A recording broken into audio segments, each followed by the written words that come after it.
Hi everyone, I'm Michelle Miranda, and the TED Talk I've chose to critique is The Danger of a Single Story by acclaimed author Chimamanda Ngozi Adichie in 2009.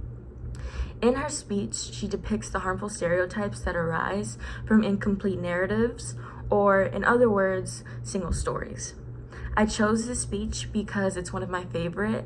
I think she's a super captivating narrator, and I also recently found out that it's one of the most viewed TED Talk speeches. Overall, I think that it's a really effective speech because of the structure, the use of evidence, and the apparent audience analysis. I really liked how she first started her speech by giving a little bit more insight on her background, specifically her childhood, where she only had access to Eurocentric pieces of literature. And this really foreshadows what the issue she's talking about in her speech is. So from here, she then goes on to several examples of where not only were single story narratives put onto her that were harmful, but she also found herself coming up from or consuming these single story narratives and creating stereotypes of other cultural groups too.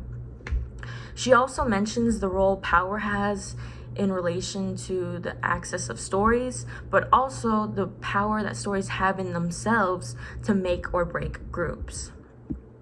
She ends her speech on a really memorable note by incorporating her own quote that's actually referencing to another acclaimed author, which is Alice Walker.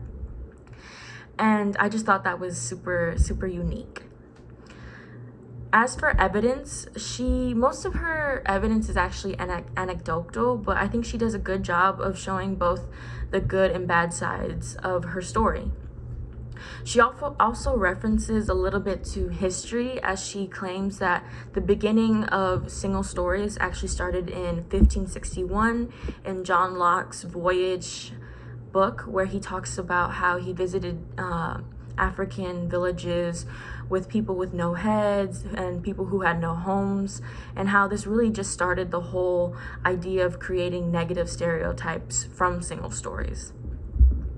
Lastly, Adichie proves to have done audience analysis, as she uses descriptive language as well as pop cultural references, like when she refers to Mariah Carey and American Psycho, which also gives the audience a little sense of humor and lightheartedness.